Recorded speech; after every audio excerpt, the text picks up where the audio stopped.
There is one muscle inside your body that almost nobody talks about. Not at your annual checkup, not at the gym, not in the fitness videos you scroll past every night, and it might be the single biggest reason your belly sticks out even though you do crunches every morning. It might be why your lower back feels tight from the second you get out of bed. And here is the part that catches people off guard. The same hidden muscle has a real influence on the shape of your face, the position of your shoulders, and even what is happening to the arch of your foot. People spend years on massages, diets, planks, and squats, and the needle barely moves because one deep muscle stays locked, and it pulls the rest of the body along with it like a single tight wire running through everything. Today, you are going to find out exactly what this muscle is, why it behaves the way it does, and what techniques are used to bring it back to life. If you want health information explained in plain English without all the noise, hit subscribe and tap the like button. It really does push the channel forward. The goal here on Dr. Waterling is 300,000 subscribers, and every like helps get there. Short checklists and quick health posts go out on my Telegram channel, and the QR code is on your screen right now. The muscle we are talking about is called the iliopsoas. In plain English, you can think of it as the deep hip flexor that sits inside your belly. Technically, it is not even one muscle. It is two muscles that work as a team. The first one is called the psoas major. It starts way up at the bottom of your rib cage and runs down along every single lumbar vertebra in your lower back. The second one is called the iliacus. It sits on the inside surface of your pelvic bone, that wide, flat bone you rest your hands on when you stand with your hands on your hips. These two muscles travel down, merge into one tendon, slip under the ligament at the front of your groin, and attach to a small bump on the inside of your thigh bone called the lesser trochanter. You cannot feel this muscle the way you feel your biceps. It is buried deep inside, sitting behind your internal organs. Here is the anatomical fact you need to lock into memory, because everything else flows from it. The iliopsoas is the only muscle in your entire body that directly connects your spine to your leg. There is no other one, none. That is why so much of how you move depends on it. Your lower back talks to your pelvis through this muscle. Your pelvis talks to your thigh through this muscle. Every time you take a step, every time you lift your knee to climb a stair, every time you stand up from the couch, this muscle is doing work. Sit down to eat dinner and the muscle is shortened. Lie face down on the floor and the muscle is stretched out. Sit at a desk for 8, 9, 10 hours straight and the muscle locks into that shortened position. And here's the part most people miss.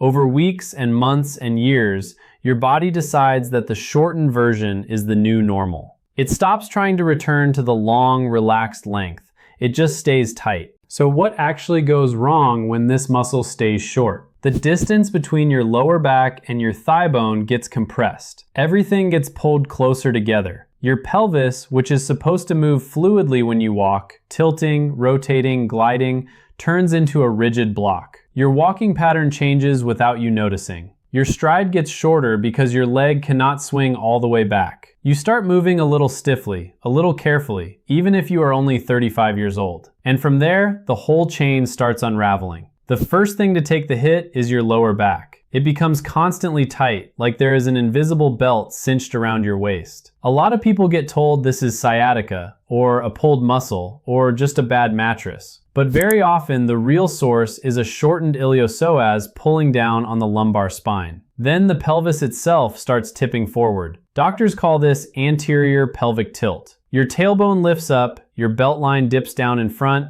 and your lower back curves in more than it should. This exaggerated curve has a medical name, hyperlordosis. In plain terms, your lower back caves in too deeply, and your belly gets pushed forward. This is the moment to pay close attention. That belly that sticks out no matter how many sit-ups you do, for a lot of people, it is not fat. It is posture. The abdominal muscles get stretched out and lose their tone because they are pulled across the front of a tilted pelvis.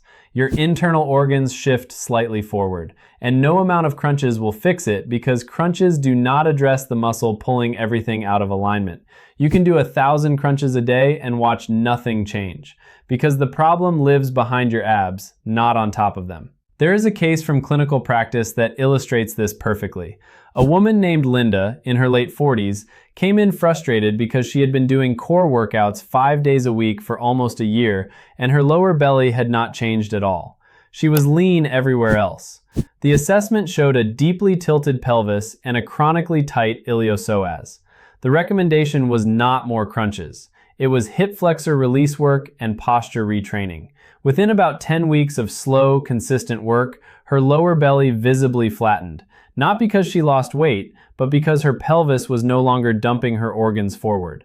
This pattern shows up in primary care offices and physical therapy clinics constantly. Now follow the chain down. When your pelvis is tipped forward and your center of gravity shifts toward the front of your body, your feet have to compensate to keep you upright. The weight gets dumped onto the front of your foot, right at the base of your big toe, and that is one of several factors that contributes to a bunion forming, that bony bump that grows out at the base of the big toe. The medical name for it is hallux valgus.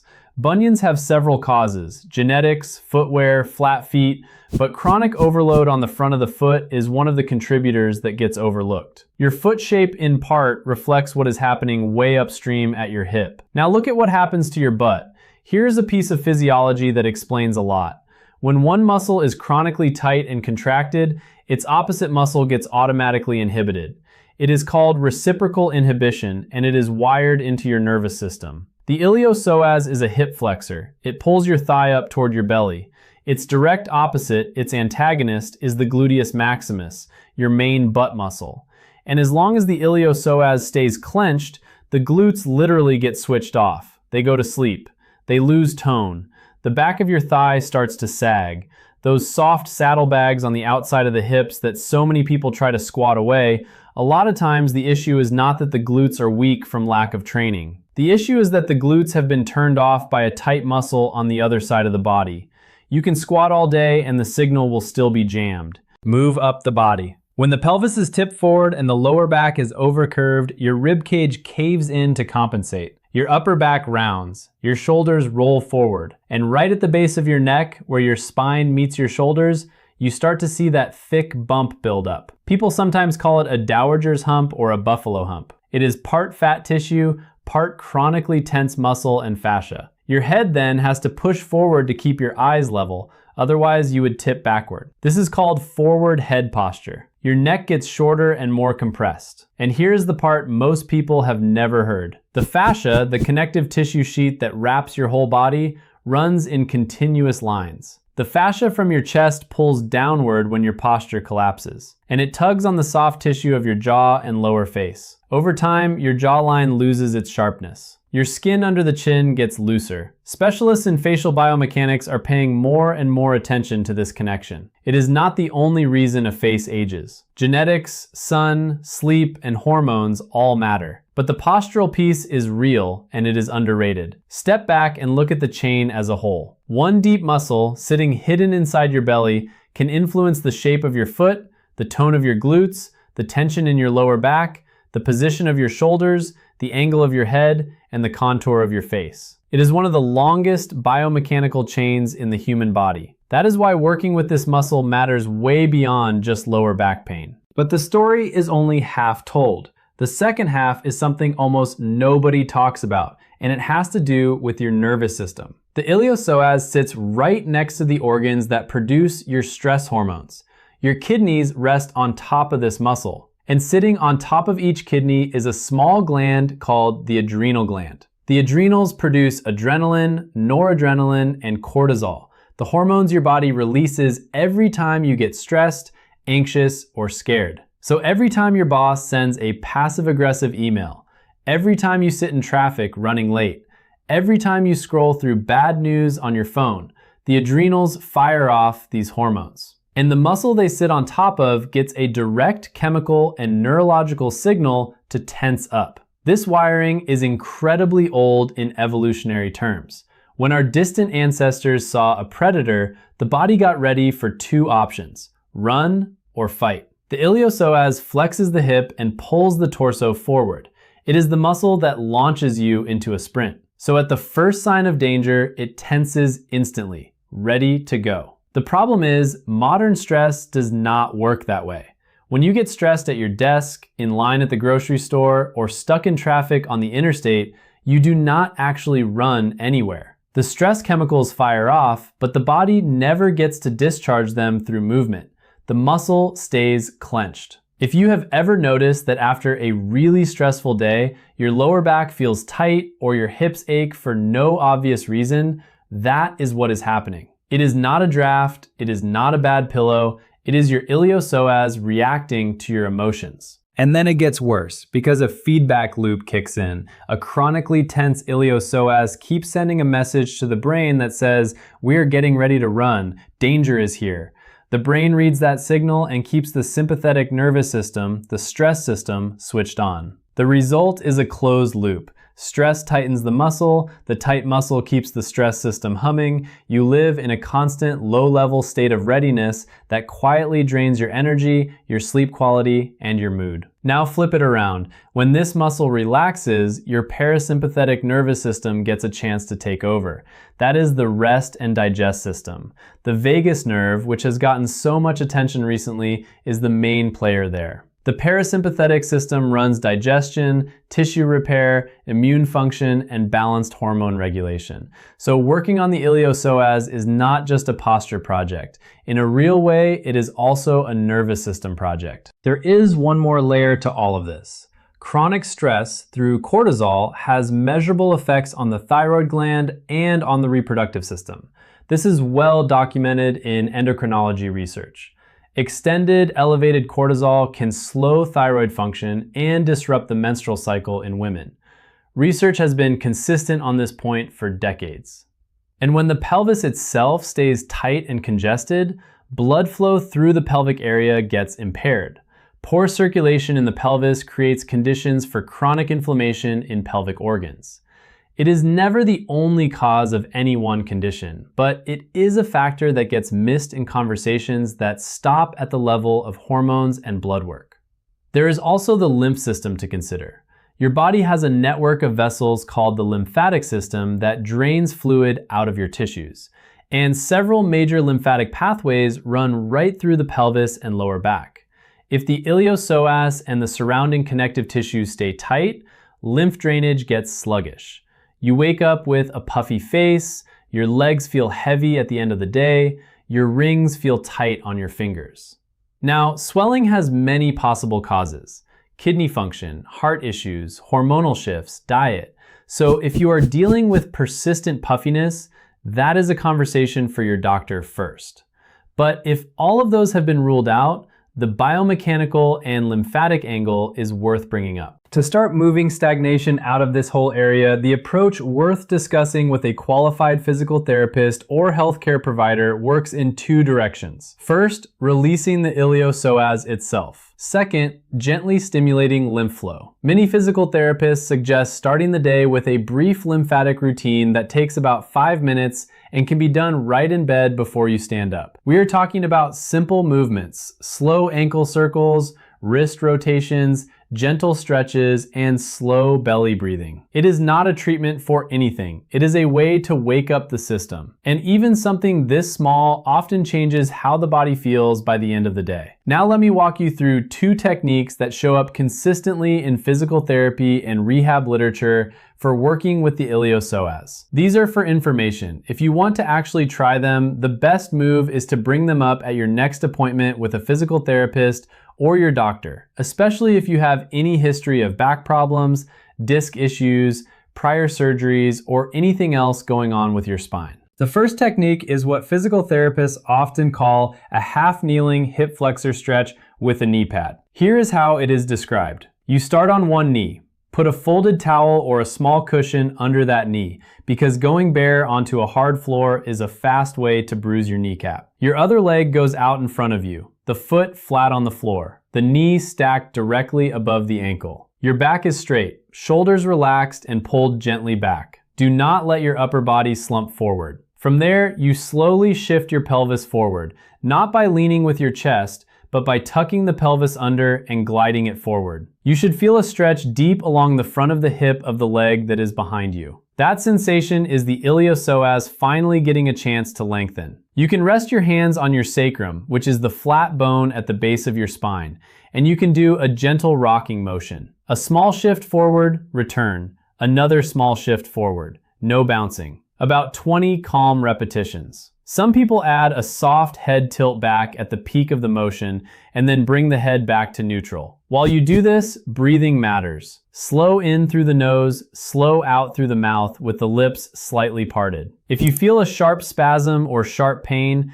that is a stop sign. Pain is not the goal. Back off, breathe, let the body settle, and only then go back in gently. After the movement, you can run your thumbs lightly up the muscles on either side of your lumbar spine, from bottom to top, with just a touch of pressure, more listening than pressing. Many people feel the tension in the lower back start to soften at that point. Then you switch legs and do the whole thing on the other side. Physical therapists sometimes refer to this kind of work as a foundational starting point for the iliopsoas, exactly because it does not require equipment. A pillow and 5 minutes in the morning or evening, and the body slowly starts to remember a different default. The second technique goes deeper, and it is one to discuss with a provider before trying, especially if you have any history of disc problems, abdominal surgery, or anything similar. It is done lying flat on your back, ideally on a yoga mat or a firm surface. Knees bent, feet flat on the floor. You find the soft hollows on the inside of your pelvic bones,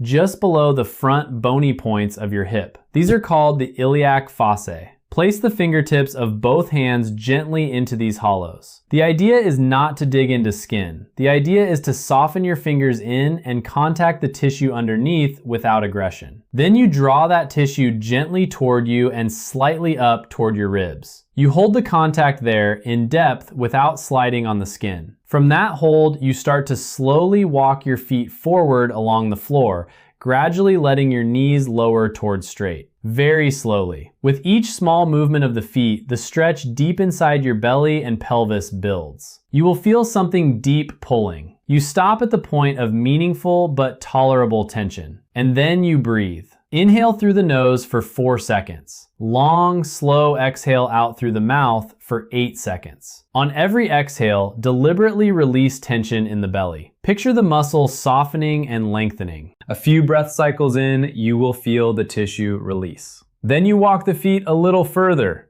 New stretch point. Breathe again. Keep going little by little until the legs are flat on the floor. When you reach the end, stay there for a few more long exhales. And then just lie still for a minute or two. Let everything settle. This routine works well in the evening before bed because it shifts the nervous system into rest mode and helps prepare the body for deep sleep. In clinical observations, people who consistently work on releasing the iliopsoas for several weeks tend to report less back pain, better mobility in the hips, and an overall drop in baseline muscle tension. This lines up with research on myofascial release and stretching protocols in rehabilitation settings. It is not magic. It is just giving a deeply held muscle the chance to remember it can let go. A warning is built into this conversation. If you are in an acute flare-up, a bulging disc, a recent injury, a recent surgery, severe osteoporosis, or a current pregnancy, deep abdominal work and aggressive stretching are not something to figure out on your own. This is a conversation for your doctor and a qualified physical therapist who can look at your specific body and decide what is safe. One more thing worth bringing into the picture is age. After 40, the rate at which muscles shorten and fascia loses elasticity picks up speed. After 50, it speeds up again. And it is exactly in those decades that the chain we have been talking about becomes the most visible. The lower back stiffness, the changing posture, the softening jawline. So tell me in the comments, how old are you? I genuinely want to know how relevant this topic is for the people watching, and your answer helps shape what to cover next. To bring it all together, the iliopsoas is the deep central muscle that bridges your spine and your thigh. When it gets chronically shortened, which in our seated screen-heavy world is the rule more than the exception, it kicks off a long chain of changes. The pelvis tips forward, the lower back overcurves, the belly pushes out, the foot takes extra load, the glutes shut down, the shoulders round forward, the jawline starts to soften, and in parallel, it feeds into chronic stress, taxes the nervous system, affects hormones, and slows lymph drainage. So working on this muscle is not a cosmetic project. It is foundational work for how your whole body feels and moves. This is a topic worth bringing up with your doctor or a physical therapist, especially if your lower back, posture, or fluid retention has been bothering you for a while. Take what is useful from this video, but talk to a provider who knows your full picture before you make any real changes to what you are doing. If something here clicked for you, leave a like and hit subscribe. That is what keeps this channel growing. The goal is 300,000 subscribers, and we get there one viewer at a time. Practical checklists and short health posts live on my Telegram channel, and the QR code is on your screen right now.